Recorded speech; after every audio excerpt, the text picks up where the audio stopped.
إن الحمد لله نحمده ونستعينه ونستغفره ونؤمن به ونتوكل عليه ونعوذ بالله من شرور أنفسنا ومن سيئات أعمالنا من يهده الله فلا مضل له ومن يضلل فلا هادي له وأشهد أن لا إله إلا الله وحده لا شريك له وأشهد أن محمدا عبده ورسوله أرسله بالهدى ودين الحق ليظهره على الدين كله ولو كره المشركون اللهم صل على محمد وعلى آل محمد كما صليت على إبراهيم وعلى آل إبراهيم وبارك على محمد وعلى آل محمد كما باركت على إبراهيم وعلى آل إبراهيم إنك حميد مجيد أما بعد فإن خير الكلام كلام الله وخير الحديث كتاب الله وخير الهدي هدي محمد صلى الله عليه وسلم وشر الأمور محدثاتها وكل محدثة بدعة وكل بدعة ضلالة وكل ضلالة في النار أعوذ بالله من الشيطان الرجيم بسم الله الرحمن الرحيم يا أيها الذين آمنوا اتقوا الله حق تقاته ولا تموتن إلا وأنتم مسلمون يا أيها الناس اتقوا ربكم الذي خلقكم من نفس واحدة وخلق منها زوجها وبث منهما رجالا كثيرا ونساء واتقوا الله الذي تساءلون به والأرحام إن الله كان عليكم رقيبا يا أيها الذين آمنوا اتقوا الله وقولوا قولا سديدا يصلح لكم أعمالكم ويغفر لكم ذنوبكم ومن يطع الله ورسوله فقد فاز فوزا عظيما واعبد ربك حتى يأتيك اليقين اللهم رب اشرح لي صدري ويسر لي أمري واحلل عقدة من لساني يفقهوا قولي. ഏറ്റവും സ്നേഹധരണീയരായ സത്യവിശ്വാസികളെ, വിശ്വാസിനികളെ, റബ്ബ് സുബ്ഹാനഹു വ തആലയെ സൂക്ഷിച്ച് ജീവിക്കണമെന്ന് എന്നെയും നിങ്ങളെയും ഉണർത്തുകയാണ്, വസിയത്ത് ചെയ്യുകയാണ്. പരമകാരുണ്യവാനായ റബ്ബ് ജീവിതത്തിൽ ചെയ്തു പോയ മുഴുവൻ പാപങ്ങളും വിട്ടുപുറത്ത് ചെയ്ത നന്മകൾ നമ്മിൽ നിന്ന് പരിപൂർണമായും സ്വീകരിച്ച് നാളെ ജന്നാത്തുൽ ഫിർദൗസിൽ നമ്മെ എവരെയും ഒരുമിച്ച് കൂട്ടി അനുഗ്രഹിക്കുമാറാകട്ടെ. പ്രിയമുള്ളവരെ, ഒരു സത്യവിശ്വാസി അവനെ സംബന്ധിച്ചിടത്തോളം അവൻ നിരന്തരം അള്ളാഹുവിനെ ആരാധിക്കുന്നവനായിരിക്കണം. അവന്റെ മരണം വരെ ആ വിഷയത്തിൽ അവൻ കൃത്യമായും കണിഷ്ഠത പുലർത്തിയിരിക്കണം. അല്ലാഹു സുബ്ഹാനഹു വ തആല സൂറത്തുൽ ഹിജ്റിലെ 99-ാമത്തെ വചനത്തിലൂടെ നമ്മളെ ഓർമ്മപ്പെടുത്തുന്നതാണ് വഅബ്ദു റബ്ബക ഹത്താ യഅതിയകൽ യഖീൻ. ദൃഢമായ അറിവ് വന്നെത്തുന്നത് വരെ നീ നിന്റെ റബ്ബിനെ ആരാധിച്ചു കൊണ്ടിരിക്കണം. ആ വിഷയത്തിൽ നീ പരിശ്രമിച്ചു കൊണ്ടിരിക്കണം, പ്രയത്നിച്ചു കൊണ്ടിരിക്കണം എന്നൊക്കെ അല്ലാഹു നമ്മളെ ഓർമ്മപ്പെടുത്തുകയാണ്. നമുക്കറിയാം, അള്ളാഹു ചില അവസരങ്ങൾ നമുക്ക് നൽകാറുണ്ട്. പവിത്രമായ ദിനങ്ങൾ നമുക്ക് നൽകും, പവിത്രമായ സമയങ്ങൾ നമുക്ക് നൽകും, പവിത്രമായ മാസങ്ങൾ നമുക്ക് നൽകും. അതൊക്കെ ഒന്നുകൂടി ഊർജ്ജസ്വലമാകാനും ഒന്നുകൂടി ആരാധനയുടെ വിഷയത്തിൽ അവൻ മുന്നേറാനും മുന്നിടുവാനും വേണ്ടിയിട്ടാണ്. അപ്പൊ നമുക്കറിയാം, നമ്മളൊക്കെ പവിത്രമായ അള്ളാഹു പവിത്രമാക്കിയ 4 മാസത്തിലെ ഒരു മാസത്തിലാണുള്ളത്. ദുൽഖഅദ് മാസം കഴിഞ്ഞാൽ ഹജ്ജിന്റെ ഏറ്റവും പ്രധാനപ്പെട്ട അമലുകൾ നിർവഹിക്കുന്ന ദുൽഹിജ്ജയിലേക്ക് നമ്മൾ പ്രവേശിക്കും. ദുൽഹിജ്ജ മാസത്തിലേക്ക് നമ്മൾ പ്രവേശിച്ചു കഴിഞ്ഞാൽ നമ്മെ സംബന്ധിച്ചിടത്തോളം അല്ലാഹു സുബ്ഹാനഹു വ തആല ഒരുപാട് കാര്യങ്ങൾ മക്കയെയും മദീനയെയും പവിത്രമാക്കിയതുപോലെ, അല്ലെങ്കിൽ ചില സൽക്കർമ്മങ്ങൾക്ക് പ്രത്യേകം പവിത്രത കൊടുത്തതുപോലെ, റമദാനിന് പ്രത്യേകം പവിത്രത കൊടുത്തതുപോലെ, അതിൽ തന്നെ ലൈലത്തുൽ ഖദറിന്റെ രാവിലെ പ്രത്യേകം പവിത്രത കൊടുത്തതുപോലെ, വെള്ളിയാഴ്ചയ്ക്ക് പവിത്രത കൊടുത്തതുപോലെ, അല്ലാഹു സുബ്ഹാനഹു വ തആല ഏറ്റവും വലിയ പ്രാധാന്യം കൊടുത്ത ചില ദിവസങ്ങളാണ് ഇൻഷാ അല്ലാഹ് വരുന്ന കുറച്ച് ദിവസങ്ങൾ കൂടി കഴിഞ്ഞാൽ ദുൽഹിജ്ജയിലെ ആദ്യത്തെ 10 ദിവസങ്ങളിലേക്ക് നമ്മൾ പ്രവേശിക്കും. വൽ ഫജ്ർ വലയാലിൻ അശ്ർ, പ്രഭാതം തന്നെയാണ് സത്യം, 10 രാവുകൾ തന്നെയാണ് സത്യം. ഈ ലയാൽ വലയാലിൻ അശ്ർ, ആ 10 രാവുകളെ സംബന്ധിച്ച് മഹാനായ ഇബ്നു കസീർ റഹിമഹുള്ള അതിനെ വിശദീകരിച്ചുകൊണ്ട് പറഞ്ഞത് അൽ മുറാദു ബിഹാ ദിൽഹിജ്ജ, അവിടെ ഉദ്ദേശിക്കുന്നത് ദിൽഹിജ്ജയിലെ 10 രാവുകളെ സംബന്ധിച്ചാണ്.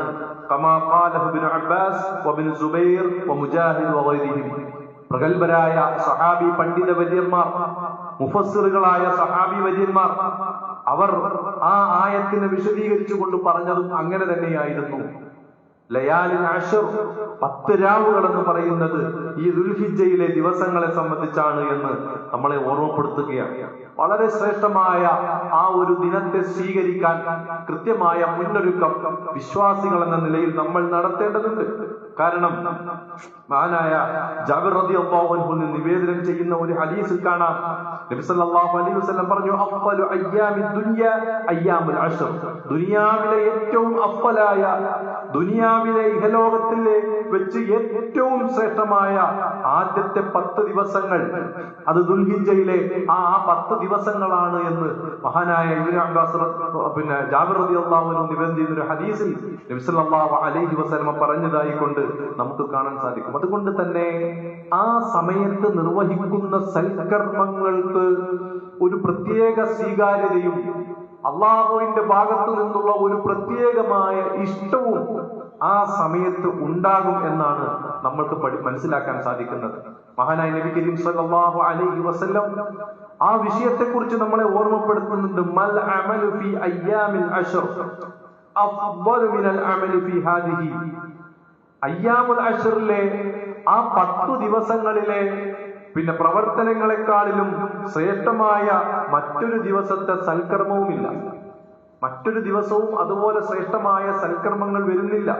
ഖാലൂ വലൽ ജിഹാദു, ജിഹാദിന്റെ വിഷയം ചോദിച്ചു സഹാബത്ത്, അതിനേക്കാളും ഒക്കെ ശ്രേഷ്ഠമാണോ റസൂലേ ഈ പറയുന്ന ദിവസങ്ങളിലെ പ്രവർത്തനങ്ങൾ എന്ന് ചോദിക്കുമ്പോ നബി സല്ലല്ലാഹു അലൈഹി വസല്ലം പറയുന്നു, വലൽ ജിഹാദ്, ജിഹാദും അതിന് താഴെ വരികയുള്ളൂ.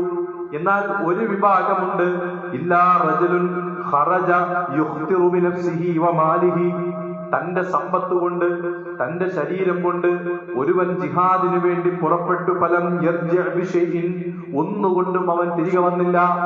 ജിഹാദിന് പുറപ്പെട്ടു, സമ്പത്ത് കൊണ്ടും ശരീരം കൊണ്ടും പുറപ്പെട്ടു, സമ്പത്തും അവിടെ വിനിയോഗിച്ചു, ശരീരവും അവിടെ വിനിയോഗിച്ചു എന്ന് പറഞ്ഞാൽ ഷഹീദായി.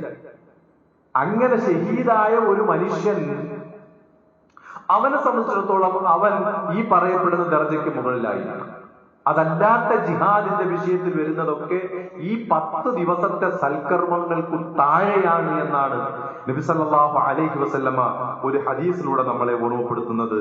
അതുകൊണ്ട് മഹാനായ ഇബ്നു കസീർ റഹിമഹുല്ല ഈ വിഷയത്തെ, മഹാനായ ശൈഖുൽ ഇസ്ലാം ഇബ്നു തൈമിയ്യ റഹിമഹുല്ല ഈ ദിവസത്തെ ശ്രേഷ്ഠതകളെ കുറിച്ച് വിശദീകരിക്കുന്നിടത്ത് അദ്ദേഹം വിശദീകരിച്ച് കാണാൻ സാധിക്കും, റമളാനിലെ അവസാനത്തെ 10 പകലുകളെക്കാളിലും ശ്രേഷ്ഠതയാണ് ദുൽഹിജ്ജ മാസത്തിലെ ആദ്യത്തെ 10 ദിവസങ്ങളെന്നാണ്.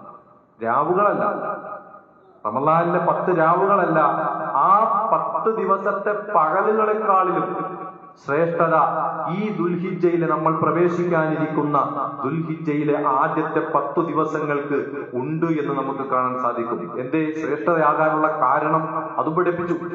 എന്തുകൊണ്ടാണ് ഇത്രയും ശ്രേഷ്ഠതയും ഇത്രയും പവിത്രതയും ആരാധനാ കർമ്മങ്ങൾ നിർവഹിക്കുന്നതിൽ അള്ളാഹുവിന് പ്രത്യേകമായ ഒരു ഇഷ്ടവുമൊക്കെ ഉണ്ടെന്ന് പറയാൻ കഴിയുന്നത്? എന്തിനാണ് അങ്ങനെ പറയുന്നത്? അതിനെ സംബന്ധിച്ച് ഫത്ഹുൽ ബാരിയിൽ നമുക്ക് കാണാൻ സാധിക്കും, എല്ലാ ആരാധനകളുടെയും ഒരു സംഗമമാണ് യഥാർത്ഥത്തിൽ ആ 10 ദിവസങ്ങൾ എന്ന് പറയുന്നത്. ഇസ്ലാമിന്റെ അടിസ്ഥാനപരമായ ആരാധനാ കർമ്മം അത് നോമ്പുണ്ട്, അതുപോലെ തന്നെ സക്കാത്തുണ്ട്, അല്ലെങ്കിൽ ദാനധർമ്മങ്ങളുണ്ട്, അതോടൊപ്പം ഹജ്ജുണ്ട്, അതുപോലെ തന്നെ ബലികർമ്മമുണ്ട്. ഇങ്ങനെ എല്ലാ അടിസ്ഥാനപരമായ ആരാധനാ കർമ്മങ്ങളും ഒന്നിച്ചു വരുന്ന മറ്റൊരു ദിവസങ്ങൾ വേറെയില്ല. കാരണം ഹജ്ജിന്റെ ദിവസമാണല്ലോ ദുൽഹിജ്ജ ആ ആദ്യത്തെ 10 ദിവസങ്ങൾ വരുന്നത്. ഹജ്ജ് പിന്നീടില്ല, വർഷത്തിൽ ഒരു തവണയാണ് ഹജ്ജ് വരുന്നത്. ആ ഹജ്ജും ബലിയും എല്ലാം കൂടി സംഗമിക്കുന്ന ആരാധനാകർമ്മങ്ങളുടെ സംഗമ ദിവസങ്ങൾ എന്ന നിലയിൽ അതിന് പ്രത്യേകത കൊടുക്കുന്നതായിക്കൊണ്ട് നമുക്ക് കാണാൻ സാധിക്കും. അതുകൊണ്ട് തന്നെ മഹാനായ ഇബ്നു ഉസൈമീൻ റഹിമഹുല്ലാ ഇതിന്റെ ശ്രേഷ്ഠത പറയുന്നിടത്ത് പറയാൻ കഴിയുന്ന മറ്റൊരു കാര്യം കൂടി നമുക്ക് കാണാം. ദുൽഹിജ്ജയുടെ ആദ്യത്തെ 10 ദിവസങ്ങളിൽ നമ്മൾ നമസ്കരിക്കുന്ന 2 റക്അത്ത് നമസ്കരിക്കുന്ന ആ നമസ്കാരം റമദാൻ നിസ്കരിക്കുന്ന 2 റക്അത്തുകളെക്കാളിലും പുണ്യമുണ്ട് എന്ന് പോലും മഹാനായ ശൈഖ് ഉസൈമീൻ റഹിമഹുല്ലാ ആ വിഷയത്തിന്റെ പ്രാധാന്യത്തെ കുറിച്ച് പറയുന്നുണ്ട്. എന്നിട്ട് അദ്ദേഹം പറയുന്നുണ്ട്, ഇത് സാധാരണക്കാർക്ക് തീരെ അറിയാത്ത ഒരു കാര്യമാണ്. എന്നാൽ പണ്ഡിതന്മാർ അങ്ങനെയല്ല, അത് പണ്ഡിതന്മാർ ജനങ്ങൾക്ക് വിശദീകരിച്ചു കൊടുക്കേണ്ടതുണ്ട് എന്നൊക്കെ അദ്ദേഹം ആ വിഷയത്തിൽ അഭിപ്രായമായിക്കൊണ്ട് പറയുന്നുണ്ട്. എന്ന് പറഞ്ഞാൽ നിസാരമായി തള്ളേണ്ടതല്ല വരാനിരിക്കുന്ന ദുൽഹിജ്ജയിലെ ആദ്യത്തെ 10 ദിവസങ്ങൾ എന്നുള്ളത് നമ്മളെ ഓർമ്മപ്പെടുത്തുകയാണ്. അത് മാത്രവുമല്ല, ആ 10 ദിവസത്തിന്റെ ഉള്ളിൽ വരുന്ന വെള്ളിയാഴ്ച മറ്റു മാസങ്ങളിലെ എല്ലാ വെള്ളികളെക്കാളിലും ശ്രേഷ്ഠതയുള്ളതാണ് എന്നും പണ്ഡിതന്മാർ വിശദീകരിക്കുന്നതായിക്കൊണ്ട് നമുക്ക് കാണാൻ സാധിക്കും. നമുക്ക് നിങ്ങൾ എത്ര ശ്രേഷ്ഠമായിട്ടാണ് ഈ ദിവസങ്ങളെ പണ്ഡിതന്മാർ കണ്ടത് എന്ന് നമുക്ക് കാണാൻ സാധിക്കും. അതുകൊണ്ട് മുൻഗാമികളായ ആളുകൾ, സലഫു സാലിഹുകളായ ആളുകൾ ഈ ദിവസത്തെ പ്രത്യേകമായി പരിഗണിച്ചു എന്നാണ്. ഈ ദിവസത്തെ അവർ പ്രത്യേകമായി പരിഗണിച്ചു. നമസ്കാരം കൊണ്ട് ധന്യമാക്കി അവർ ആ ദിവസങ്ങളെ. നമസ്കാരം കൃത്യമായും ജമാഅത്തായി കൊണ്ട് തന്നെ പരിപൂർണമായും നിർവഹിക്കാൻ നമ്മൾ പരിശ്രമിക്കണം. അതോടൊപ്പം സുന്നത്തായ നമസ്കാരങ്ങളൊക്കെ ഒഴിവാക്കാതെ നിർവഹിക്കണം.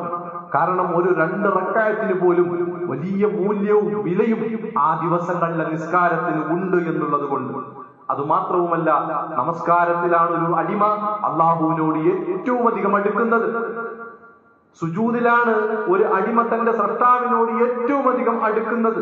അതുകൊണ്ട് തന്നെ ആ സുജൂദാകുന്ന സമയത്ത് ശ്രേഷ്ഠമായ അള്ളാഹുവിന് ഏറ്റവും ഇഷ്ടപ്പെട്ട ആ ദിനരാത്രങ്ങളിൽ നമുക്ക് ചോദിക്കാം, നമുക്ക് അള്ളാഹുവിനോട് പ്രാർത്ഥിക്കാം. അതുകൊണ്ട് തന്നെ നിസ്കാരത്തെ അധികരിപ്പിക്കാൻ വേണ്ടി ഈ ദിവസങ്ങളെ നമുക്ക് തീരുമാനിക്കാം. അതുപോലെ നോമ്പ് അധികരിപ്പിക്കുവാൻ വേണ്ടി നമുക്ക് ഈ ദിവസങ്ങളെ തീരുമാനിക്കാം. ദുൽഹിജ്ജ 1 മുതൽ 9 വരെ നോമ്പെടുത്ത പണ്ഡിതന്മാർ നമുക്ക് മുമ്പ് കഴിഞ്ഞു പോയിട്ടുണ്ട്. മഹാനായ ഇബ്നു ഉമർ റളിയല്ലാഹു അൻഹുമാ, ഇബ്നു സിരീൻ റഹിമഹുല്ലാ, ഖത്താദ റഹിമഹുല്ലാ, മുജാഹിദ് റളിയല്ലാഹു അൻഹു അടക്കമുള്ള പല സ്വഹാബികളും സലഫുകളും പണ്ഡിത ശ്രേഷ്ഠരുമൊക്കെ ഈ ദുൽഹിജ്ജയിലെ 1 മുതൽ 9 വരെ, അതായത് അറഫ നോമ്പ് വരെയുള്ള ദിവസം നോമ്പനുഷ്ഠിക്കുമായിരുന്നു എന്നാണ്. അപ്പൊ ആ രൂപത്തിൽ ഒരു വ്യക്തിക്ക് എന്ത് ചെയ്യാം, അങ്ങനെ നോമ്പെടുക്കാൻ സാധിക്കും. അതല്ലെങ്കിൽ ആ ദിവസങ്ങളിൽ പ്രത്യേകം റസൂലുള്ള സുന്നത്താക്കിയ നോമ്പുകൾ എടുക്കാം. തിങ്കൾ, ചൊവ്വ, തിങ്കൾ, വ്യാഴം ദിവസങ്ങളിലെ നോമ്പുകൾ അനുഷ്ഠിക്കാം. അല്ലെങ്കിൽ ഒന്നിടവിട്ട നോമ്പുകൾ അനുഷ്ഠിക്കാം. 1, 3, 5, 7, 9 ഒക്കെ അനുഷ്ഠിക്കാം. കഴിയുന്ന രൂപത്തിൽ നോമ്പുകൾ അനുഷ്ഠിക്കുവാൻ ഈ സമയങ്ങൾ നമുക്ക് ഉപയോഗപ്പെടുത്തണം. അതുപോലെ തന്നെ മറ്റൊന്ന് തക്ബീറും തഹ്ലീലും തഹ്മീദുമാണ്. അള്ളാഹുവിനെ വാഴ്ത്തുക, അവനെ പ്രകീർത്തിക്കുക, അവനെ പരിശുദ്ധപ്പെടുത്തുക, പുകഴ്ത്തുക. അത് ഈ ദുൽഹിജ്ജയിലെ ആദ്യ 10 ദിവസങ്ങളിലും ഉണ്ടായിരുന്നു. അതിനുശേഷം അയ്യാമത്തെ ശരീഅത്ത്, പെരുന്നാളിന് ശേഷം വരുന്ന 3 ദിവസങ്ങളിലും സഹാബികൾ വർദ്ധിപ്പിച്ചിരുന്നു എന്നാണ്. നമ്മളെ സംബന്ധിച്ചിടത്തോളം നമ്മൾ പെരുന്നാളിന്റെ ആ മഗ്രിബ് നമസ്കാരം കഴിഞ്ഞതിന് ശേഷമായിരിക്കും പലപ്പോഴും അല്ലാഹു അക്ബറും അൽഹംദുലില്ലയും ഒക്കെ വർദ്ധിപ്പിക്കുന്നത്. എന്നാൽ സഹാബികളുടെ ചര്യയിൽ നമുക്ക് കാണാൻ സാധിക്കും, അവർ അങ്ങാടികളിലേക്ക് ഇറങ്ങും. ഉമർ റളിയല്ലാഹു അൻഹു, അബൂ ഹുറൈറ റളിയല്ലാഹു അൻഹു, ഇവരൊക്കെ സൂക്കിലേക്ക്, അങ്ങാടിയിലേക്ക് ഇറങ്ങിയിട്ട് അവിടെ നിന്നുകൊണ്ട് ഉറക്കെ അല്ലാഹു അക്ബറും ലാ ഇലാഹ ഇല്ലല്ലാഹും വലില്ലാഹിൽ ഹംദും ഒക്കെ ഉറക്കെ പറയും. അത് കേട്ട് അവിടെയുള്ള ആളുകൾ കേട്ടു പറയുമായിരുന്നു എന്നാണ്. ഇതൊക്കെ ദുൽഹിജ്ജ ആദ്യത്തെ 10 ദിവസങ്ങളിൽ സംഭവിക്കുന്ന കാര്യങ്ങളാണ്. ഇതെല്ലാം ഈ വിഷയവുമായി ബന്ധപ്പെട്ട് പ്രിയമുള്ളവരെ നമ്മൾ മനസ്സിലാക്കേണ്ട കാര്യമാണ്. അതോടൊപ്പമാണ് ഇതുമായി ബന്ധപ്പെട്ട് നമ്മൾ മനസ്സിലാക്കേണ്ടത് അറബുമായി ബന്ധപ്പെട്ട കാര്യം, ബലികർമ്മവുമായി ബന്ധപ്പെട്ട കാര്യം. അപ്പൊ ഇതും നമ്മൾ ഗൗരവത്തിൽ ശ്രദ്ധയോടുകൂടി കാണേണ്ട ഒരു കാര്യമാണ്. ഫസല്ലി ലിറബ്ബിക വൻഹർ, പരിശുദ്ധ ഖുർആനിന്റെ ഏറ്റവും ശ്രദ്ധേയമായ ഒരു പ്രഖ്യാപനമാണ്. ആകയാൽ നീ നിന്റെ റബ്ബിന് വേണ്ടി നീ നമസ്കരിക്കുകയും അതുപോലെ തന്നെ നേർച്ച നിർവഹിക്കുക അല്ലെങ്കിൽ ബലികർമ്മം നിർവഹിക്കുകയും ചെയ്യുക എന്നുള്ളത് അല്ലാഹു സുബ്ഹാനഹു വ തആല വളരെ വലിയ ഒരു ലക്ഷ്യം മുൻനിർത്തിയാണ് യഥാർത്ഥത്തിൽ ഈ ബലികർമ്മത്തെ നിശ്ചയിച്ചിട്ടുള്ളത് എന്ന് നമുക്ക് കാണാൻ സാധിക്കും. ഒരു വലിയ ചരിത്രം അതിന്റെ പിന്നിലുണ്ട്, നമുക്കറിയാം. മഹാനായ ഇബ്രാഹിം നബി അലൈഹിസ്സലാമും ഇസ്മായിൽ നബി അലൈഹിസ്സലാമും തമ്മിലുള്ള ഒരു വലിയ സംഭവ ചരിത്രം നമ്മുടെ മുമ്പിൽ അതുമായി ബന്ധപ്പെട്ട് ഉറങ്ങിക്കിടക്കുന്നുണ്ട്. തന്റെ സ്വന്തം മകനെ ആശിച്ച് പ്രാർത്ഥിച്ച് കൊതിച്ചു കിട്ടി അവസാനം തന്നോടൊപ്പം നിന്നുകൊണ്ട് ഒന്ന് പ്രവർത്തിക്കാനും ഇറങ്ങാനും ഒക്കെ ഉള്ള പക്വതയും കഴിവുമൊക്കെ ആയി വന്ന സമയത്ത് അള്ളാഹുവിന്റെ ഒരു വലിയ കൽപ്പന വരികയാണ്, ബലി അറുക്കണം എന്നുള്ളത്, മകനെ ബലി അറുക്കണം എന്നുള്ളത്. അള്ളാഹുവിന്റെ ഏതൊരു കൽപ്പനയെയും യാതൊരു രൂപത്തിലും ഒരിക്കലും പുറംതിരിഞ്ഞു നിന്നിട്ടില്ലാത്ത, ഏതൊരു കൽപ്പനയും അതേപടി അനുസരിക്കുന്ന ഇബ്രാഹിം നബി അലൈഹി സ്വലാം തന്റെ മകനെയും അറുക്കുവാൻ വേണ്ടി പോകുന്ന രംഗം പരിശുദ്ധ ഖുർആനിൽ അല്ലാഹു സുബ്ഹാനഹു വ തആല സൂറത്തുൽ സോഫാത്തിൽ ഇങ്ങനെ വിശദീകരിക്കുന്നത് കാണാൻ സാധിക്കും. 100 മുതലുള്ള വചനങ്ങളിൽ അവിടെ ആ മകനെ വിളിച്ചുകൊണ്ട് ആ പിതാവ് പറയുന്നുണ്ട്, ഇസ്മായിൽ നബി അലൈഹി ഇസ്ലാമിനെ വിളിച്ചുകൊണ്ട് പറയുന്നുണ്ട്, ഇന്നി അറാഫിൽ മനാമി അന്നി അദ്ബഹുക, മോനെ നിന്നെ അറുക്കണമെന്ന് ഞാൻ സ്വപ്നം കണ്ടിരിക്കുകയാണ്. ഫൻദുർ മാദാ തറാ, നിന്റെ അഭിപ്രായം എന്താണ്, അതിനെക്കുറിച്ച് നിനക്ക് പറയാനുള്ളത് എന്താണ്? ആ സമയത്ത് ഏതൊരു മകനും മാതൃകയാണ് ഇസ്മായിൽ നബി അലൈഹി സ്വലാം. അള്ളാഹുവിൽ പരിപൂർണമായും സമർപ്പിച്ച ഒരു പിതാവും മകനും നമുക്ക് അവിടെ കാണാൻ സാധിക്കും. യാ അബതി ഇഫ്അൽ മാ തുഅ്മർ, എന്താണോ അള്ളാഹു കൽപ്പിച്ചത് അത് അങ്ങ് നിർവഹിക്കണം പിതാവേ. ഇഫ്അൽ മാ തുഅ്മർ, അതാണ് ആ മകൻ പറയുന്നത്. താങ്കളെ എന്റെ ശമാലുക്കളുടെ കൂട്ടത്തിൽ അങ്ങേക്ക് കാണാൻ സാധിക്കുമെന്ന് പറയാം. അങ്ങനെ ആ മകനെ അറുക്കുവാൻ ഒരുങ്ങുന്നു, മകനെ പിന്നെ കമിഴ്ത്തി കിടത്തുന്നു. അതിനുശേഷം കയറ് കെട്ടി തന്റെ മകന്റെ കഴുത്തിലേക്ക് കത്തിവെക്കുന്ന ആ രംഗം വരെ പരിശുദ്ധ ഖുർആനിൽ നമുക്ക് കാണാൻ സാധിക്കും. അതിനുശേഷമാണ് അല്ലാഹു സുബ്ഹാനഹു വ തആല താങ്കൾ ആ കർമ്മം പൂർത്തീകരിച്ചിരിക്കുന്നു ഇബ്രാഹിം എന്ന് അല്ലാഹു സുബ്ഹാനഹു വ തആല പറയുന്നത്. ഇവിടെ നമ്മളെ സംബന്ധിച്ചിടത്തോളം അള്ളാഹുവിന് കീഴൊതുങ്ങുന്ന ഒരു വിശ്വാസി എന്ന നിലയിൽ ആ വിശ്വാസിക്ക് ബലികർമ്മവുമായ ഒരു അഭേദ്യമായ ബന്ധം അവിടെ ഉണ്ട് എന്നാണ് നമുക്ക് പഠിപ്പിച്ചു തരുന്നത്. ആ വിഷയങ്ങൾ ഗൗരവത്തിൽ നമ്മൾ കാണുകയും ചെയ്യണം. കാര്യങ്ങൾ കൃത്യമായി മനസ്സിലാക്കുവാനും ഉൾക്കൊള്ളുവാനും ഇത്തരത്തിലുള്ള പാഠങ്ങൾ യഥാർത്ഥത്തിൽ ദുൽഹിജ്ജയിലൂടെ നമുക്ക് നൽകുന്ന ആ വലിയ സന്ദേശം, അവിടെ നമ്മൾ സ്വീകരിക്കേണ്ട സമീപനം കൃത്യമായി ഉൾക്കൊള്ളുവാനുള്ള തൗഫീഖ് അല്ലാഹു സുബ്ഹാനഹു വ തആല നമുക്ക് ഏവർക്കും പ്രദാനം ചെയ്യുമാറാകട്ടെ.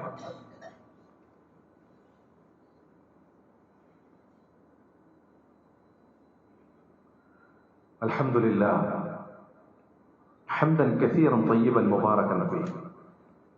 അസ്സലാത്തു വസ്സലാമു അലാ അഷ്റഫിൽ അംബിയാഇ വൽ മുർസലീൻ വഅലാ ആലിഹി വസഹ്ബിഹി അജ്മഈൻ വൽഹംദുലില്ലാഹി റബ്ബിൽ ആലമീൻ.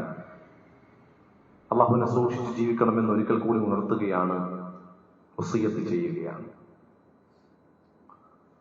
പ്രിയമുള്ള വിശ്വാസികളെ, ദുൽഹിജ്ജയുടെ ശ്രേഷ്ഠതകളെ സംബന്ധിച്ചും അതിനോടൊപ്പം ചേർന്ന് വരുന്ന ബലികർമ്മത്തിന്റെ പ്രാധാന്യത്തെക്കുറിച്ചുമാണ് നമ്മൾ പറഞ്ഞു വന്നത്. ബലി അറുക്കുക എന്നുള്ളത് അതൊരു ഷിയാറാണ്, ഒരു അടയാളമാണ്, അല്ലെങ്കിൽ ഒരു ചിഹ്നമാണ്. അള്ളാഹുവിന്റെ അടയാളങ്ങളെ ആദരിക്കുക എന്നുള്ളത് ഒരു വിശ്വാസിയുടെ അല്ലെങ്കിൽ ഒരു തഖ്വയുള്ള വ്യക്തിയുടെ കടമയാണ്. ذَلِكَ وَمَن يُعَظِّمْ شَعَائِرَ اللَّهِ فَإِنَّهَا مِن تَقْوَى الْقُلُوبِ. അതെന്ന് പറയുന്നത് അള്ളാഹുവിന്റെ മതചിഹ്നങ്ങളെ ആദരിക്കുക എന്നുള്ളത് ഫഇന്നഹാ മിൻ തഖ്വൽ ഖുലൂബ്, അത് തഖ്വയുള്ള സൂക്ഷ്മതയുള്ള ഹൃദയങ്ങളിൽ നിന്നായിരിക്കും അത് പുറത്തേക്ക് വരിക എന്നുള്ളതാണ്. നമുക്കറിയാം, പരിശുദ്ധ ഖുർആനിൽ 2-3 ബലികളെ നമുക്ക് കാണാൻ സാധിക്കും. ഒന്ന്, ആദം നബി അലൈഹി ഇസ്ലാമിന്റെ മക്കളായ ഹാബീലും ഖാബീലും ചെയ്ത ബലിയാണ്. അവർ ബലികർമ്മം നടത്തിയതിൽ ഖാബീലിന്റെ ബലി അള്ളാഹു സ്വീകരിക്കുന്നില്ല. കാരണം അത് ആത്മാർത്ഥമുള്ളതായിരുന്നില്ല, നിഷ്കളങ്കമായിരുന്നില്ല. അതുകൊണ്ട് തന്നെ അല്ലാഹു സുബ്ഹാനഹു വ തആല അത് സ്വീകരിച്ചിട്ടില്ല. അതുപോലെ തന്നെ സൂറത്തുൽ ബഖറയിൽ അല്ലാഹു സുബ്ഹാനഹു വ തആല ഒരു വിഭാഗം ആളുകളോട്, ബനൂ ഇസ്രായേലിൽപ്പെട്ട ആളുകളോട് ഒരു മൃഗത്തെ അള്ളാഹുവിന് വേണ്ടി ബലിയറുക്കാൻ പറയുമ്പോൾ അവർ മനസ്സുകൊണ്ട് അതിനോട് വെറുക്കുകയാണ്. എന്നിട്ട് അവർ ഓരോ വിശേഷണങ്ങൾ, എങ്ങനെയുള്ളതായിരിക്കണം ആ മൃഗം എന്നിങ്ങനെ ചോദിച്ചുകൊണ്ടേയിരുന്നു. ചോദ്യങ്ങൾ ചോദിക്കുന്നതിനനുസരിച്ച് അതിനൊത്ത് മറുപടിയും കൊടുത്തുകൊണ്ടേയിരുന്നു. അവസാനം അവർ അതുമായി യോജിക്കുന്ന ഒരു മൃഗത്തെ കണ്ടെത്താൻ അവർ പാടുപെടുകയാണ്. എന്നിട്ട് അവിടെ ഉണ്ടായിരുന്ന ഏറ്റവും മികച്ച ഒരു മൂരി അവർക്ക് എന്ത് ചെയ്തു? അറുക്കേണ്ടി വന്നു. പക്ഷേ അല്ലാഹു തആല എന്ത് ചെയ്തു? ഒരു മൃഗത്തെ അവർ കൊന്നു, അല്ലെങ്കിൽ വെറുതെ ഇങ്ങനെ ഒന്ന് കൊലപ്പെടുത്തി എന്നാണ് അല്ലാഹു തആല പറഞ്ഞത്, അല്ലാതെ ഒരു ബലിയായിരുന്നില്ല. അപ്പൊ അവിടെ നമ്മൾ അതിനോടൊപ്പമാണ് അല്ലാഹു സുബ്ഹാനഹു വ തആല ഇബ്രാഹിം നബി അലൈഹി ഇസ്ലാമിന്റെ മകനെ അറുക്കുന്നതുമായി ബന്ധപ്പെട്ട, ബലിയുമായി ബന്ധപ്പെട്ട കാര്യങ്ങൾ പരിശുദ്ധ ഖുർആനിലൂടെ പരാമർശിക്കുന്നത്. അവിടെ എന്ത് ചെയ്തിട്ടില്ല? ഇബ്രാഹിം നബി ഇസ്ലാം അറുത്തിട്ടില്ല. അവിടെ മകനെ അറുത്തിട്ടില്ല. മറ്റൊരു രണ്ടും മൃഗത്തെ അറുത്തു, പക്ഷെ അള്ളാഹ് സ്വീകരിച്ചോ? ഇല്ല. ഇവിടെ മകനെ അറുത്തിട്ടില്ല, പക്ഷെ മനസ്സുകൊണ്ട് ഇബ്രാഹിം നബി ഇസ്ലാം എന്ത് ചെയ്തിട്ടുണ്ട്? പൂർണ്ണമായി സമർപ്പിച്ചിട്ടുണ്ടായിരുന്നു. അതാണ് അവിടെ നമ്മൾ മനസ്സിലാക്കേണ്ടത്. പൂർണ്ണമായും അള്ളാഹുവിന്റെ കൽപ്പനയെ ശിരസാ വഹിച്ചുകൊണ്ട് എന്ത് ചെയ്തു? ആ മകനെ അറുക്കാൻ പൂർണ്ണമായിട്ടും തയ്യാറായി. അള്ളാഹുവിന്റെ ഒരു കൽപ്പന വന്നില്ലായിരുന്നെങ്കിൽ മകനെ അറുക്കുമായിരുന്നു. അതുകൊണ്ടാണ് അല്ലാഹു തആല പറഞ്ഞത് എന്ത്? മനസ്സാണ് അള്ളാഹ് നോക്കിയത്. അവിടെ ഹൃദയമാണ്, കൽബാണ് അള്ളാഹ് നോക്കിയത്. കൽബ് കൊണ്ട് ഇബ്രാഹിം നബി അലൈഹി സ്വലാം പൂർണ്ണമായും അള്ളാഹുവിൽ കീഴൊതുങ്ങി എന്നുള്ളതാണ്. യഥാർത്ഥത്തിൽ ബലികർമ്മം നിർവഹിക്കുന്ന ഒരു വ്യക്തി അവൻ അള്ളാഹുവിൽ പരിപൂർണമായും കീഴൊതുങ്ങണം എന്നുള്ളതാണ് അതിൽ നമ്മൾ മനസ്സിലാക്കേണ്ട ഏറ്റവും വലിയൊരു കാര്യം. ആ വിഷയത്തിൽ റസൂലുള്ളാഹി സ്വല്ലല്ലാഹു അലൈഹി വസല്ലം വലിയ കർശനമായ ഒരു നിർദ്ദേശമാണ് നൽകിയത്. കഴിവുള്ളവർ അത് നിർവഹിക്കണമെന്ന്. പണ്ഡിതന്മാർ ആ വിഷയത്തിൽ രണ്ട് അഭിപ്രായമാണ് പറഞ്ഞത്. ബലിയറുക്കുന്ന വിഷയത്തിൽ ചില പണ്ഡിതന്മാർ പറഞ്ഞത് അത് വാജിബാണ്, ഒരു വ്യക്തിക്ക് അത് വാജിബാണ്. പ്രത്യേകിച്ചും കഴിവുള്ളവനായിരിക്കെ, സമ്പത്തുണ്ട്, ശേഷിയുണ്ട്, ആ ശേഷി ഉള്ളവനായിരിക്കെ അവൻ ബലി അറുക്കാതിരിക്കൽ അത് മോശമാണ്. അവൻ ബലി അറുക്കണം, അതവനെ സംബന്ധിച്ചിടത്തോളം വാജിബാണ്. അതല്ലെങ്കിൽ ശക്തമായ സുന്നത്താണ്. പണ്ഡിതന്മാർ അങ്ങനെയാണ് പറഞ്ഞത്. എന്നിട്ടും റസൂലുള്ളാഹി പറഞ്ഞു, മൻ വജദ സഅതൻ ലിഅൻ യുളഹിയ ഫലം യുളഹി ഫലാ യഹ്ദുർ മുസല്ലാന. ഒരുവനെ സംബന്ധിച്ചിടത്തോളം ഉദ്ഹിയത്തിന് കഴിവുണ്ട്, അവന് ബലിയറുക്കാത്തവനായിട്ടാണ് അവൻ മുസല്ലയിലേക്ക് കടന്നു വരാൻ ശ്രമിക്കുന്നതെങ്കിൽ അവൻ നമ്മുടെ മുസല്ലയിലേക്ക് വരണ്ട.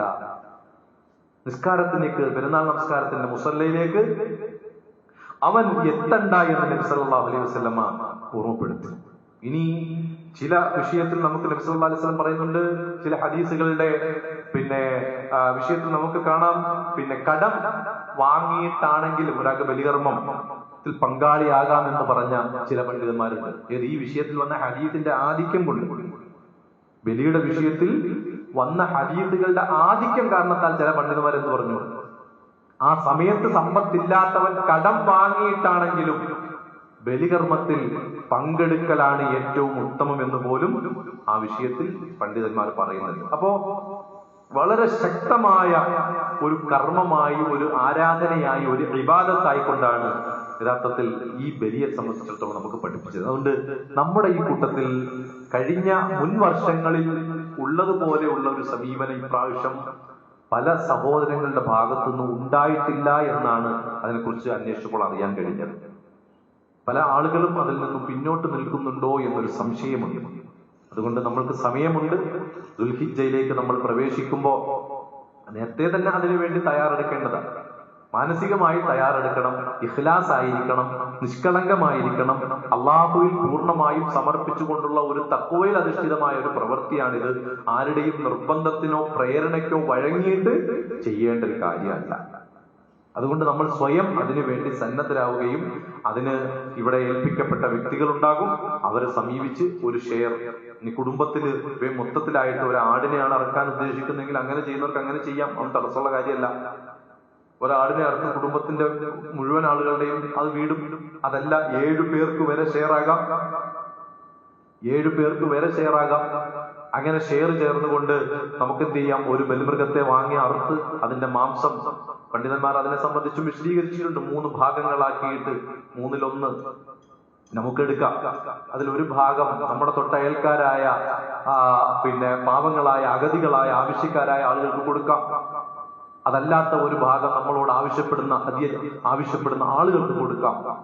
അങ്ങനെയൊക്കെ ആ വിഷയത്തിൽ അഭിപ്രായം പറഞ്ഞിട്ടുണ്ട്. അപ്പൊ ഏറ്റവും നല്ല ഒരു മൃഗത്തെ വാങ്ങണം, ന്യൂനതകളില്ലാത്ത ഒരു കാലിയാണെങ്കിൽ, മാട് വർഗത്തിലുള്ളതാണെങ്കിൽ 2 വയസ്സ് പൂർത്തിയാകണം, ആട് വർഗത്തിലുള്ളതാണെങ്കിൽ 1 വയസ്സ് പൂർത്തിയാകണം. അങ്ങനെ പ്രായം പൂർത്തിയായ കുറ്റമറ്റതായ ഒരു ന്യൂനതകളും ഇല്ലാത്ത ഒരു മൃഗത്തെ വാങ്ങി അതിന്റെ മാംസം അറുത്ത് വിതരണം ചെയ്യുക എന്ന് പറഞ്ഞാൽ അതിന്റെ മാംസം അറുത്ത് വിതരണം ചെയ്യുന്നതിലല്ല അതിന്റെ ഏറ്റവും പ്രാധാന്യം നിലകൊള്ളുന്നത് ആ വിഷയം നിർവഹിക്കുന്ന വ്യക്തിയുടെ തഖ്വയാണ്.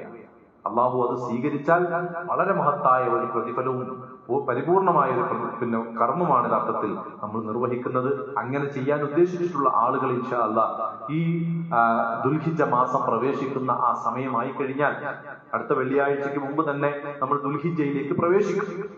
അങ്ങനെ പ്രവേശിച്ചു കഴിഞ്ഞാൽ പിന്നീട് അവന്റെ നഖം മുറിക്കാൻ പാടില്ല, അവന്റെ താടി രോമങ്ങളും മറ്റോ അങ്ങനെയുള്ള രോമങ്ങൾ ഒന്നും മീശ കെട്ടാൻ പാടില്ല, മറ്റു ഗുഹ്യ ഭാഗങ്ങളിലെ രോമങ്ങളൊന്നും പിന്നീട് നീക്കം ചെയ്യാൻ പാടില്ല. അതൊക്കെ നേരത്തെ തന്നെ നിർവഹിക്കണം എന്നുള്ളത് നബി സല്ലല്ലാഹു അലൈഹി വസല്ലമ കൃത്യമായി കൊണ്ട് ഓർമ്മപ്പെടുത്തുകയും ചെയ്തിട്ടുണ്ട്. അക്കാര്യങ്ങൾ പ്രത്യേകമായി ശ്രദ്ധിക്കേണ്ട ചില കാര്യങ്ങളാണ്. ഈ രൂപത്തിൽ സുന്നത്തിനോട് നമ്മൾ ഒരു വലിയ അടുപ്പം നമ്മൾ കാണിക്കണം. സുന്നത്തിൽ നമ്മൾ പ്രബലമായതിലേക്ക് നമ്മൾ എത്തലാണ് പലപ്പോഴും ചെയ്യേണ്ടത്. ഈ അടുത്ത് നമ്മുടെ ഇടയിൽ തന്നെ ഒരുപാട് അതുമായി ബന്ധപ്പെട്ട ചില തർക്കങ്ങളും വിഷയങ്ങളൊക്കെ ഉണ്ടായിട്ടുണ്ട് എന്ന് നമുക്ക് മനസ്സിലാക്കാൻ സാധിക്കുന്നുണ്ട്. ഈ മയ്യത്ത് നമസ്കാരവുമായി ബന്ധപ്പെട്ട് നമ്മളുടെ ഇടയിൽ ഒരു മയ്യത്ത് നമസ്കാരം നടക്കുമ്പോൾ മയ്യത്തിന്റെ നിസ്കാരത്തിൽ 4 തക്ബീറുകൾ ചൊല്ലി സലാം വീട്ടി അവസാനിക്കുന്നതാണ് മയ്യത്ത് നമസ്കാരം എന്നുള്ളത്. അതിൽ നബി സല്ലല്ലാഹു അലൈഹി വസല്ലമയുടെ കൃത്യമായ മാതൃകയുള്ള ആ വിഷയത്തിൽ റസൂലുള്ളാഹി സ്വല്ലല്ലാഹു അലൈഹി വസല്ലമ ഏത് രൂപത്തിലാണോ നമസ്കാരം നിർവഹിച്ചിട്ടുള്ളത് അതേ രൂപത്തിൽ നിർവഹിക്കലാണ്. സല്ലു കമാ റഅയ്തുമൂനി ഉസല്ലി, ഞാൻ എങ്ങനെ നമസ്കരിക്കുന്നതായി നിങ്ങൾ കണ്ടുവോ അതുപോലെ നമസ്കരിക്കണം എന്ന് നബി സല്ലല്ലാഹു അലൈഹി വസല്ലം പഠിപ്പിച്ചിട്ടുണ്ട്. അവിടെ ഒരു ഹദീസ് സ്വഹീഹായി ആ വിഷയത്തിൽ വന്നിട്ടുണ്ടെങ്കിൽ പിന്നീട് നമ്മൾ ഇമാമിങ്ങളുടെ അഭിപ്രായത്തിലേക്ക് പോകേണ്ട കാര്യമില്ല, അങ്ങനെ ഒരു ചർച്ചയില്ല. ഇമാമിങ്ങൾക്ക് പോലും അങ്ങനെ ഒരു അഭിപ്രായമാണ് ഉണ്ടായത്. ചില വിഷയത്തിൽ അവർക്ക് ചില ഹദീസുകൾ കിട്ടിയിട്ടില്ല എങ്കിൽ അവരുടെ വീക്ഷണം എഴുതി വെക്കും. അവരതിൽ കുറ്റക്കാരല്ല, കാരണം അവർക്ക് കിട്ടാത്ത ഹദീസിന്റെ വിഷയത്തിലാണ് അവർ വീക്ഷണം എഴുതുന്നത്. എന്നിട്ടും അവർ പറയുന്നുണ്ട് ഈ വിഷയത്തിൽ ഹദീസ് സ്വഹീഹായി വന്നാൽ എന്റെ ഖൗലിനെ തള്ളണം, ഹദീസിനെ സ്വീകരിക്കണം, അതാണ് എന്റെ മദ്ഹബ് എന്ന് ഈ പറയപ്പെടുന്ന ഇമാമിങ്ങൾ മുഴുവൻ രേഖപ്പെടുത്തി വെച്ചിട്ടുള്ളതാണ്. അതാണ് അഹ്ലു സുന്നത്തി വൽ ജമാഅത്തിന്റെ നിലപാട്. അതാണ് നമ്മളൊക്കെ സ്വീകരിക്കുന്നത്. മയ്യത്ത് നമസ്കാരത്തിൽ ഒരാൾ അവസാനം സലാം വീട്ടുന്ന വിഷയത്തിൽ ഒരു ഹദീസിൽ അബൂ ഹുറൈറ റളിയല്ലാഹു അൻഹു നിവേദനം ചെയ്യുന്ന ഒരു ഹദീസിൽ കാണാം അല്ലാഹു റസൂൽ സല്ലല്ലാഹു അലൈഹി വസല്ലം ജനാസയ്ക്ക് വേണ്ടി എന്ത് ചെയ്തു? ഒരു ജനാസയ്ക്ക് വേണ്ടി നമസ്കാരം നിർവഹിച്ചു. അതിൽ കാണാം 4 തക്ബീറുകൾ ചൊല്ലുകയും 1 സലാം വീട്ടുകയും ചെയ്തു. അത് ആ വിഷയത്തിൽ പ്രബലമായി വന്നൊരു ഹദീസാണ്. അങ്ങനെ നിർവഹിക്കൽ സുന്നത്തിനോട് ഏറ്റവും യോജിക്കുന്ന ഒരു കാര്യമാണ്. അങ്ങനെ നിർവഹിക്കാം ഒരാൾക്ക്. എന്നാൽ 2 വർഷത്തേക്കും സലാം വീട്ടിയാലോ? തെറ്റുള്ള കാര്യമല്ല, അത് അനുവദിക്കപ്പെട്ടിട്ടുള്ള കാര്യം തന്നെയാണ്. ആ വിഷയത്തിൽ തർക്കിക്കുകയോ അല്ലെങ്കിൽ കടുംപിടുത്തമോ പാടില്ല. നമ്മുടെ ഇടയിലുള്ള വിഷയം എന്താണ്? ഒരു കാര്യത്തിൽ ഒരു വിഷയം എടുത്തു കഴിഞ്ഞാൽ അതിൽ അടിയുറച്ചു നിൽക്കുമ്പോൾ തറാവീഹിന്റെ വിഷയത്തിൽ ഏറ്റവും ശ്രേഷ്ഠമായി വന്നത് ആയിഷ റളിയല്ലാഹു അൻഹയിൽ നിന്ന് വന്ന 11 രാത്രിയിൽ 11-ൽ കൂടുതൽ അധികരിപ്പിച്ചിരുന്നില്ല എന്ന ഹദീസ്. അത് നമുക്ക് ഏറ്റവും സ്വീകാര്യോഗ്യമായ ഹദീസാണ്. എന്നാൽ രാത്രി ഒരാൾ അതിനപ്പുറം നിർവഹിക്കുന്നതിൽ എന്തില്ല? തെറ്റുവരുന്നില്ല. അതിനപ്പുറം ഒരാൾ നിർവഹിക്കുന്നതിൽ തെറ്റുവരുന്നില്ല. പക്ഷേ ഇവിടത്തെ വിഷയം എന്താണ്? 23-ന് അപ്പുറത്തേക്കും പോകാൻ പാടില്ല, ഇപ്പുറത്തേക്കും പോകാൻ പാടില്ല. അതെല്ലാം ബിദ്അത്താണ്, അതെല്ലാം തെറ്റാണെന്നുള്ള കണിശമായ വാദമാണ് ഏറ്റവും വലിയ അപകടം. അതേ രൂപത്തിലാണ് പല വിഷയത്തിലും ഇവിടെ സംഭവിക്കുന്നത്. ഏതാണോ ഒരു കൗല് അല്ലെങ്കിൽ ഒരു ഇമാമിന്റെ അഭിപ്രായം അതിനപ്പുറത്തേക്കും ഇപ്പുറത്തേക്കും പോകാത്തൊരവസ്ഥയുണ്ട്. അപ്പൊ സലാം വീട്ടുന്ന വിഷയത്തിൽ 1 വർഷത്തേക്ക് ഇപ്പം ഹറമുകളിലൊക്കെ എങ്ങനെയാണ് നമസ്കാരം? 1 വർഷത്തേക്കാണ് സലാം വീട്ടുന്നത്. എന്നാൽ 2 വർഷത്തേക്കും 2 ഭാഗത്തേക്കും സലാം വീട്ടി നമസ്കാരം അവസാനിപ്പിക്കുന്നതിൽ തെറ്റില്ല. അങ്ങനെ നിർവഹിക്കുന്നവർക്ക് അങ്ങനെ നിർവഹിക്കാം. പക്ഷെ ഇമാമ് ചെയ്തു കഴിഞ്ഞാൽ അതിനെ പിൻപറ്റലാണ് ഒരു മഅ്മൂം ഏറ്റവും കൂടുതൽ ചെയ്യേണ്ടത്. ഇമാമിനെ അല്ലാഹു തആല അങ്ങനെ ഒരു ഇമാമിനെ നിൽക്കണമെന്നും ഇമാമ് നേതൃത്വം കൊടുക്കണമെന്നും പറഞ്ഞിരിക്കുക. എന്തിനു വേണ്ടിയിട്ടാണ്? മഅ്മൂമിങ്ങൾ ആ ഇമാമിനെ പിന്തുടരുക. ഇമാം എങ്ങനെയാണോ നിർവഹിച്ചത് അതേ രൂപത്തിൽ നിർവഹിക്കലാണ്. അപ്പൊ ഇമാം ഒരു വശത്തേക്ക് സലാം വീട്ടിയിട്ടാണ് നമസ്കാരം പൂർത്തിയാക്കിയതെങ്കിൽ പിന്നീട് പുറകിൽ നിൽക്കുന്നവർ രണ്ടു വശത്തേക്കും സലാം വീട്ടി പൂർത്തിയാക്കുന്ന രൂപമല്ല അതിന്റെ ശരിയായ രൂപം. ഒരു വശത്തേക്ക് തന്നെ സലാം വീട്ടി പൂർത്തിയാക്കുക എന്നുള്ളതാണ്. അപ്പൊ അഹ്ലുസുന്നയുടെ നിലപാടുകൾ അതിൽ വ്യക്തമാണ്. ആ വിഷയത്തിൽ ഒരു തർക്കത്തിനോ അല്ലെങ്കിൽ അങ്ങനെ ഒരു കുതർക്കത്തിനോ ഒന്നും ഒരു ചാൻസും അവിടെ നൽകുന്നില്ല. സ്വതന്ത്രമായ രൂപത്തിൽ ആ വിഷയം കൈകാര്യം ചെയ്തതായിട്ട് നമുക്ക് കാണാൻ സാധിക്കും. ആ രൂപത്തിലാണ് അത്തരത്തിലുള്ള ചില കാര്യങ്ങളെ നമ്മൾ നോക്കിക്കാണേണ്ടത്. റബ്ബ് സുബ്ഹാനഹു വ തആല ഏറ്റവും ശരിയായ നിലപാടുകൾ അഹ്ലുസുന്നയുടെ നിലപാടുകളിൽ യോജിച്ചു നിൽക്കാനും അത് പഠിച്ചു മനസ്സിലാക്കുവാനും ഒക്കെയുള്ള തൗഫീഖ് നമുക്കെല്ലാം പ്രദാനം ചെയ്യുമാറാകട്ടെ. എല്ലാ രൂപത്തിലും പരിശുദ്ധ ഇസ്ലാമിന്റെ പ്രമാണങ്ങളായ ഖുർആനും തിരുസുന്നത്തും അനുസരിച്ച് ജീവിക്കാൻ അല്ലാഹു നമുക്കെല്ലാം തൗഫീഖ് പ്രദാനം ചെയ്യുമാറാകട്ടെ. ജീവിതത്തിൽ വന്നുപോയിട്ടുള്ള പാപങ്ങൾ അല്ലാഹുവേ ഞങ്ങൾക്ക് വിട്ടുപുറത്തു മാപ്പാക്കി തരണം റഹ്മാനെ. അല്ലാഹുവേ, ഫലസ്തീന്റെ മണ്ണിൽ ഗാസയിൽ ഞങ്ങളുടെ സഹോദരങ്ങൾ വളരെയേറെ പ്രയാസത്തിലും പരീക്ഷണങ്ങളിലും പ്രതിസന്ധികളിലുമാണ്. ഒരു നേരത്തെ ആഹാരം പോലും ലഭിക്കാതെ വരുന്ന ആഹാരത്തെ പോലും അത്തരം വാഹനത്തെ പോലും തടഞ്ഞു നിർത്തിയ ക്രൂരതകൾ കാണിച്ചുകൊണ്ടിരിക്കുകയാണ് ശത്രുക്കൾ. അല്ലാഹുവേ, അവരിൽ നീ നിന്യത ഇറക്കി കൊടുക്കണേ റഹ്മാനെ. അല്ലാഹു അവരിൽ നീ നിന്യത പ്രദാനം ചെയ്യണേ ജബ്ബാറായ നാഥ. അല്ലാഹു എവിടെയുള്ള മുസ്ലിം ഉമ്മത്തിന് നീ കാരുണ്യവും സുരക്ഷിതത്വവും സമാധാനവും നിർഭയത്വവും പ്രദാനം ചെയ്യണമേ റഹ്മാനെ. അല്ലാഹു ഞങ്ങൾക്കും ഞങ്ങളുടെ ഈ രാജ്യത്ത് നിർഭയത്വത്തോടെ സ്വാതന്ത്ര്യത്തോടെ നമ്മുടെ ദീനനുസരിച്ച് നമ്മുടെ വിശ്വാസം അനുസരിച്ച് മരണം വരെയും ജീവിക്കുവാനുള്ള തൗഫീഖ് നീ ഞങ്ങൾക്കും പ്രദാനം ചെയ്യണമേ റഹ്മാനെ. അല്ലാഹു മരണപ്പെട്ടു പോയവരുടെ ഖബറിടം നീ വിശാലമാക്കണമേ റഹ്മാനെ. അല്ലാഹു ഞങ്ങളിൽ നിന്ന് വിട്ടുപിരിഞ്ഞു പോയ പ്രിയങ്കരനായ അബ്ദുറഹീം സാഹിബ്, അല്ലാഹു അദ്ദേഹത്തിന് നീ മഗ്ഫിറത്തും മർഹമത്തും പ്രദാനം ചെയ്യണമേ റഹ്മാനെ. അതുപോലെ ഞങ്ങളെ വിട്ടുപോയ വേണ്ടപ്പെട്ട ഒരുപാട് പണ്ഡിതന്മാരുണ്ട്, സഹോദരങ്ങളുണ്ട്, മാതാപിതാക്കളുണ്ട്. അവരെയും ഞങ്ങളെയും ജന്നാത്തുൽ ഫിർദൗസിൽ നീ ഒരുമിച്ച് കൂട്ടണമേ റഹ്മാനെ. اللهم اغفر للمؤمنين والمؤمنات والمسلمين والمسلمات الأحياء منهم والأموات. ربنا آتنا في الدنيا حسنة وفي الآخرة حسنة وقنا عذاب النار. ربنا ظلمنا أنفسنا وإن لم تغفر لنا وترحمنا لنكونن من الخاسرين. اللهم يا مقلب القلوب ثبت قلوبنا على دينك. ربنا هب لنا من أزواجنا وذرياتنا قرة أعين واجعلنا للمتقين إماما. ربنا تقبل منا إنك أنت السميع العليم وتب علينا إنك أنت التواب الرحيم. آمين برحمتك يا أرحم الراحمين. وصلى الله وسلم على نبينا محمد وعلى آله وصحبه أجمعين والحمد لله رب العالمين.